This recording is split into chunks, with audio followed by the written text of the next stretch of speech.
আসসালামু আলাইকুম। সার্বিয়া থেকে আমি সাজু। আজকের ভিডিওটি একটু ইন্টারেস্টিং ভিডিও হতে যাচ্ছে।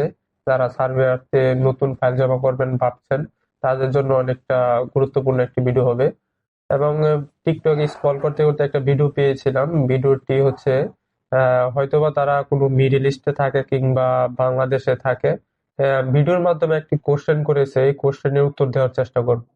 তো চলুন আগে আমরা কি কোশ্চেনটি করেছে এই ভিডিওটি দেখে আসি, তারপর বিস্তারিত আলোচনা করব।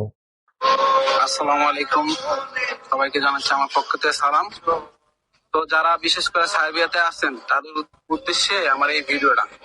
বিশেষ করে আমার জানাবেন যে 3 মাসের ভিতরে কি ওয়ার্ক পারমিট হয় নাকি। তো জানাইলে আমি খুব খুশি হইতাম। তাদের উদ্দেশ্যে এই ভিডিওটা। তো মানে 3 মাসের ভিতরে ওয়ার্ক পারমিট এবং ভিসা হয় কিনা সেটা আমাদেরকে জানাবেন। আপনারা যারা সার্বিয়াতে থাকেন তারা অবশ্যই জানেন। তো দয়া করে এই ভিডিওটাতে কমেন্ট করে জানাবেন, আমাদের খুব উপকার হবে যদি জানান ভাই। ঠিক আছে, আসলে আমরা একটু জানাইলে খুব খুশি হইতাম ভাই। ধন্যবাদ। সবাই ভালো থাকবেন। প্রথম কথা হচ্ছে, সার্বিয়ার ওয়ার্ক পারমিট 3 মাসে না, 1 সপ্তাহ কিংবা 2 সপ্তাহ বের করা যায়। এখন মেন কথা হচ্ছে, আপনারা কোশ্চেনে বলা হয়েছে যে ওয়ার্ক পারমিট এবং ভিসা 3 মাসে ভিসা করানোটা একটু টাফ। কারণ যখন সার্বিয়ার ভিসা বেশি বেশি হইতো যে সময়, ওই সময় যারা যে ভিসা করাতে পারছে, যেসব এজেন্টরা ভিসা করাতে পারছে, তারা কিংবা 3 মাসে ভিসা করাতে পারছে কিনা সেটা আমার মনে হয় না। কারণ আপনাদেরকে বলবে যে 3 মাসে ভিসা করে দিবে বা ওয়ার্ক পারমিট বের করে দিবে অতদিনে, বা তারপর অনলাইন অ্যাপ্রুভাল সব মিলে এভারেজ একটা হিসাব দিবে 3 মাস। আসলে প্র্যাকটিক্যালি যখন ভিসা প্রসেসিং এর কাজগুলো করবে, তখন 3 মাসে করাটা অনেকটা কঠিন হয়ে যাবে। ওয়ার্ক পারমিটের পরে হচ্ছে সার্বিয়ার মেন ভিসা প্রসেসিং এর কাজ। কারণ ওয়ার্ক পারমিট যে কোনো কিছু একটা বের করতে পারে। ওয়ার্ক পারমিট বের করার পর হয় এটা অনলাইন করতে গেলে অনেক ডকুমেন্টস লাগে, ওইগুলো সাবমিট করে অনলাইন করে।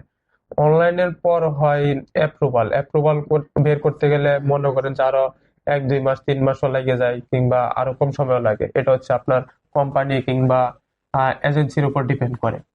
আর এখন বর্তমান তো সার্বিয়ার ভিসা কাজগুলো অনেকটা স্লো হয়ে গেছে।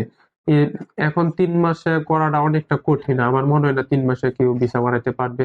কারণ যখন সার্বিয়াতে ভিসা অ্যাভেলেবেল হইতো, তখনও 3 মাসে সার্বিয়াতে ভিসা হয় নাই। কারণ এই ভিসা প্রসেসিং এর কাজগুলো হচ্ছে ধাপে ধাপে হয়। এই ধাপে ধাপে, কারণ একুরেট টাইমে যে আপনার ভিসা করাতে পারবে, কাজগুলো হবে, সেটা কেউ গ্যারান্টি দিতে পারবে না। কারণ 3 মাসে হওয়ার সম্ভাবনা খুবই কম। কারণ আমাদের যখন ভিসা হয়েছে, আমাদের কাজগুলো খুব ধাপে ধাপে হয়েছে।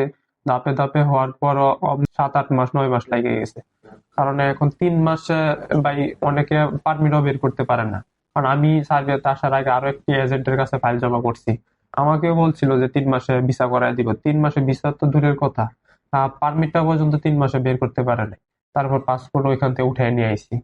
এটা যারা নতুন ফাইল জমা করবেন ভাবতেছেন, তাদের উদ্দেশ্যে একটি সাজেস্ট, একটু ভেবে চিন্তায় ভালো লোক দেখা ফাইল জমা করবেন। এবং যেখানে ফাইল জমা করেন না কেন, সর্বোচ্চ 3 মাস সময় আপনারা এখানে অপেক্ষা করতে পারেন। যখন 3 মাসের বেশি ঊর্ধ্বে হয়ে যাবে, তখন এখান থেকে ফাইল উইথড্র করাটাই আপনার জন্য ভালো হবে। কারণ ভিসা প্রসেসিং এর কাজগুলো হয় যেমন ধাপে ধাপে। কারণ 3 মাসের ভিতরে যখন আপনার কাজগুলা কয়েকটা ধাপ আগাবে, যে হয়তোবা একটা রেজাল্টের অপেক্ষায় থাকবেন, তখন হয়তোবা আপনি আহ আরো বেশি সময় অপেক্ষা করতে পারবেন, যার না একটা রেজাল্টের অপেক্ষায় আছেন। যখন 3 মাসের ভিতরে যখন আপনার কোনো রেজাল্টই হবে না, তাহলে আমি মনে করি এখানে ফাইল জমা করা বোকামি। কারণ 3 মাসে যে কোনো এজেন্ট কিংবা দালাল যাকে এই ফাইল দেন, 3 মাসের বেশি সে ওইখানে ফাইল জমা করবেন না। 3 মাসের ভিতরে যদি দেখেন যে আপনার পারমিট বের হয়েছে, অনলাইন হয়েছে, অ্যাপ্রুভালের অপেক্ষায় আছেন, একটা রেজাল্টের আশায় আছেন, তাহলে হয়তো আরো 2-1 মাস অপেক্ষা করতে পারেন, 3 মাস অপেক্ষা